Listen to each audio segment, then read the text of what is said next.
के बारे में बात करते हैं जी। हमें यहाँ पर कोकोनट ऑयल नजर आ रहा है, यहाँ पर हमने जो है फिगर आउट यहाँ पर किया हुआ जी। हमारे पास क्या है? Coconut oil. अब इसमें क्या हमारे पास मौजूद है जी? इसमें हमारे पास अल्कीन मौजूद है, यानी कि अल्कीन मैंने क्यों कहा है कि यानी कि हमारे पास जो है अल्कीन जो होते हैं उसका नाम जो है बेसिकली हमारे पास किससे निकला है? ओलिफिन से। ठीक है, वो लैटिन वर्ड है हमारे पास। ये कोकोनट ऑयल को हमने रिप्रेजेंट कर दिया, हमने जो यहाँ पर शो किया हुआ जी। इसका जो नेम है वो है ओलिफिन्स। ठीक है जी, OLEFINS। ओलिफिन्स क्या है जी? हमारे पास ऑयल फॉर्मिंग है। ठीक है, जिस तरह हमने ये ऑयल लिखा, ऑयल को बनाने वाले जो है उसके नाम से ये निकला है, लैटिन वर्ड है बेसिकली ऑयल फॉर्मिंग। ठीक है, यानी कि ऑयल को बनाते हैं। अब यहाँ पर हमने इसकी रिप्रेजेंटेशन शो कर दी। अब इसमें और क्या इसका नाम हम दे सकते हैं जी? इसको हम कहते हैं अनसेचुरेटेड हाइड्रोकार्बन। ठीक है, अनसेचुरेटेड क्यों कहते हैं जी? अनसेचुरेटेड हम इसलिए कहते हैं, जैसे हमने अल्केन की बात की थी, अल्केन जो है उसमें सिंगल बॉन्ड होता है, जबकि अगर हम इसकी बात करें तो जितने भी हमारे पास अल्कीन होते हैं उसमें हमारे पास जो है वो डबल बॉन्ड होता है, हाइड्रोकार्बन हम इसको लिख देते हैं जी।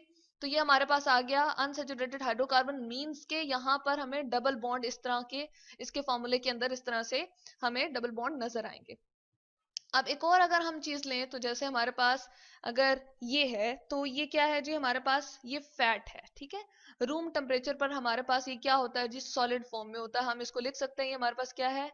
फैट है। ठीक है, जिस तरह देसी घी वगैरह होता है, मक्खन होता है, तो ये हमारे पास 25 डिग्री सी पे, 25 डिग्री सी बिल्कुल इस तरह से है जिस तरह आटा या चीनी हम घर में नमक वगैरह लेकर आए तो हम कहते हैं ये 10 किलोग्राम है, ये 5 किलोग्राम है, या 2 kg है। तो किलोग्राम जैसे वेट के लिए हम यूज कर रहे हैं यूनिट, बिल्कुल टेम्परेचर के लिए हम डिग्री सी यूनिट यूज कर रहे हैं। तो फैट जो है वो 25 डिग्री सी पे, यानी कि रूम टेम्परेचर पे जर्नली हम कहते हैं कि किस फॉर्म में होता है हमारे पास? ये सॉलिड फॉर्म में होता है। ठीक है जी, तो ये हमारे पास क्या है? ये हमारे पास सेचुरेटेड हमारे पास हाइड्रोकार्बन है। इसको हम अनसेचुरेटेड हाइड्रोकार्बन बिल्कुल भी नहीं कहते थे यहाँ पर, क्योंकि इसके अंदर जो हमारे पास मौजूद होते हैं वो सिंगल बॉन्ड होते हैं। इसके फार्मूला को अगर हम देखेंगे, अगर हम इसको डिटेल में स्टडी करेंगे तो हमें जो है इसके फार्मूले के अंदर हमें जो है क्या नजर आएगा जी? सिंगल बॉन्ड्स नजर आएंगे। ठीक है, तो इसलिए हम इसको कहते हैं ये हमारे पास सेचुरेटेड हाइड्रोकार्बन है। जबकि अगर हम इसकी बात करें जो कि अल्कीन हमारे पास है तो वो हमारे पास अनसेचुरेटेड हाइड्रोकार्बन होता है, क्योंकि उसमें डबल बॉन्ड पाए जाते हैं, और ये हमारे पास जो है वो सेचुरेटेड है जिसको हमने फैट कहा है। तो यहाँ से हमें पता चल गया ऑयल्स जो है हमेशा हमारे पास क्या है जी? अल्कीन होते हैं। ऑयल ओलिफिन्स उनका नाम जो है वो इसी वजह से है कि ऑयल्स फॉर्मिंग होते हैं और अनसेचुरेटेड होते हैं। तो हम इसके बारे में बात करते हैं जी। जो हमारे पास सिंपलेस्ट अल्कीन है, क्योंकि डबल बॉन्ड हमारे पास 2 कार्बन के दरमियान आ सकता है, तो अगर हम इसका स्ट्रक्चर या हम इसका फार्मूला देखें तो हमारे पास सिंपलेस्ट जो अल्कीन आएगा, सबसे छोटा वाला, वो हमारे पास क्या होगा जी? उसका हम नाम देते हैं यहाँ पर इथाइलीन।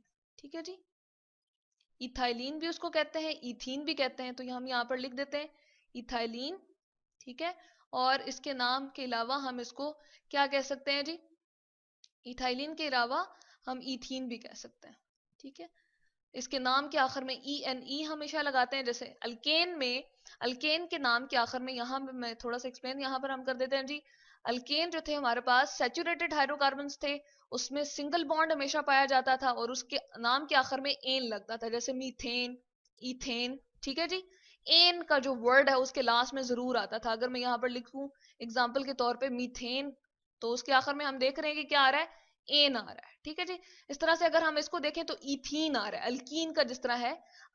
अल्क जो है वो हम किसी भी कार्बन चेन के लिए यूज कर सकते हैं, उसमें 2 कार्बन, 3 कार्बन, 4 कार्बन, मतलब कि कार्बन की अमाउंट जो इंक्रीज करने से उसको हम कहते हैं कि हमारे पास कोई भी अल्काइल ग्रुप बन रहा है। यानी कि सिंपलर वे में अगर हम बात करें तो इथ जो है हमारे पास 2 कार्बन को शो करता है। जिस तरह अगर हम इथेन की बात करें तो वहां भी हम 2 कार्बन को शो करते हुए अल्केन का फॉर्मूला बताते थे। यहाँ पर ये मैंने रिप्रेजेंटेशन दी है जी, किस तरह से हम इसका फॉर्मूला लिखते हैं। और नॉर्मली इसमें जो है अल्केन्स पाए जाते हैं, और वो हमारे पास बहुत कॉम्प्लेक्स अल्केन होते हैं, लंबी लंबी चेन्स होती हैं और उनके मुख्तलिफ फार्मूलाज होते हैं। तो यहाँ पर हम डिस्कस करें कि हमारे पास इथाइलीन क्या होता है जी। ठीक है, इथाइलीन 2 कार्बन वाले को जो कि हमने यहाँ पर रिप्रेजेंट किया है, तो हम यहाँ पर बना लेते हैं कि 2 कार्बन हमारे पास आ जाएंगे। जैसे कि हमने पहले बताया था, ये फोर्थ ग्रुप प्रोडिक टेबल के अंदर से फोर्थ ग्रुप में ताल्लुक रखता है, तो इसके आखिरी वाले शेल में कितने होंगे जी?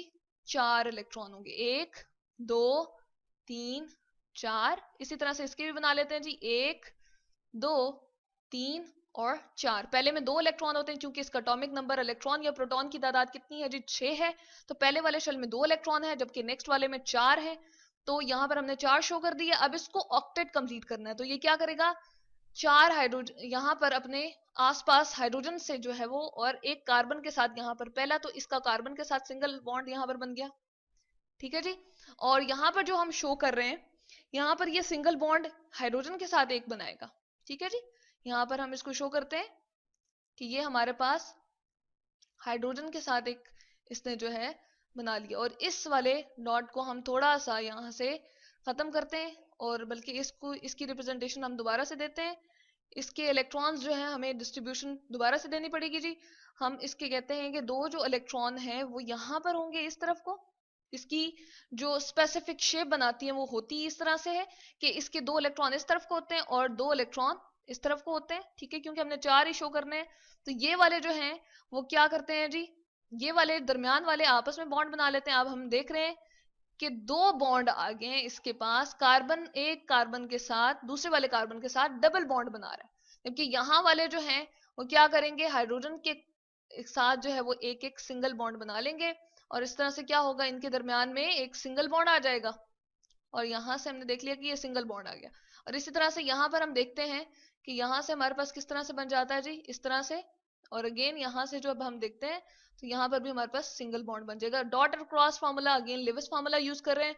इसको अगर मैं लिखना चाहूँ तो ये किस तरह से, अगर हम इसको स्ट्रक्चरली ये हमने बना दिया, इसको अगर हम लाइनिंग के फॉर्म में शो करें तो हम इस तरह से शो करते हैं, डबल बॉन्ड दरमियान में, एक हाइड्रोजन इस तरफ, एक हाइड्रोजन इस तरफ, ठीक है जी, लेफ्ट साइड वाले हाइड्रोजन पूरे की, और फिर एक इस तरफ, और इसी तरह से एक इस तरफ। तो ये है जी हमारे पास इथीन।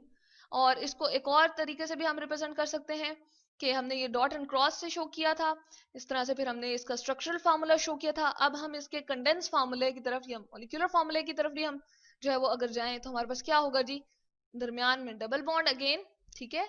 और फिर हमारे पास क्या है जी, यहाँ पर 2 हाइड्रोजन हम अपनी आसानी के लिए लिख सकते हैं, इसी तरह से यहाँ पर 2 हाइड्रोजन लिख सकते हैं, 2, ठीक है जी। और इसके अलावा इसकी रिप्रेजेंटेशन C2 अगर कैलकुलेट हम करके हम यूं भी लिख सकते हैं, C2H4, ठीक है।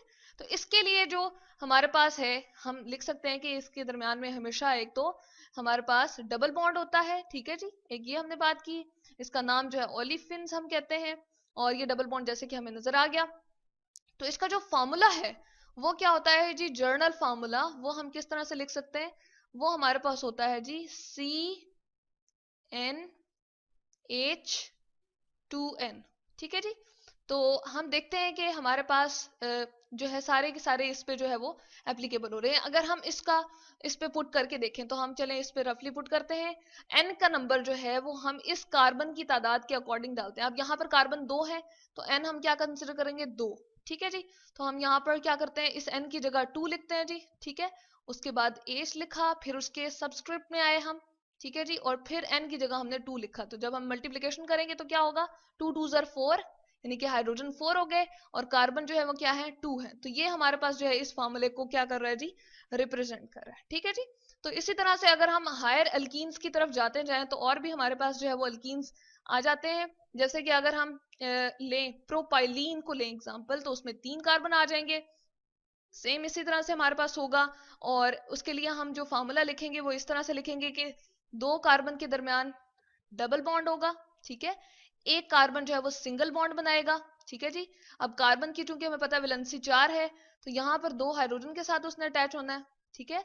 यहाँ पर 2 बॉन्ड हाइड्रोजन के साथ बनाएगा, 1 2 3 इसके ऑलरेडी बन चुके हैं, एक हाइड्रोजन के साथ ये बॉन्ड बना लेगा, और यहाँ पर इसके 3 हाइड्रोजन के साथ बॉन्ड बन जाएंगे। तो इसको हम कहते हैं प्रोपीन या फिर प्रोपाइलीन। तो इसका मैं नाम लिख देती हूँ जी, हमारे पास क्या है, प्रोपीन, प्रोपीन है ये हमारे पास, ठीक है।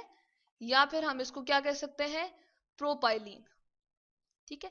बिल्कुल इसी तरह से डॉट एंड क्रॉस, इसका भी फार्मूला जो है वो हमारे पास स्ट्रक्चरल फार्मूला बिल्कुल इसी तरह से बन जाएगा। तो ये है जी हमारे पास हाइड्रोकार्बन्स, जिसको हम कह रहे हैं कि अनसैचुरेटेड हाइड्रोकार्बन्स हैं, डबल बॉन्ड होता है, इनको ओलिफिन्स कहते हैं, यानी कि ऑयल जनरेटिंग होते हैं, और अल्कीन और रूम टेम्परेचर पर ये लिक्विड होते हैं, ठीक है जी। तो यहां से हमने देख लिया ये हमारे पास अल्कीन।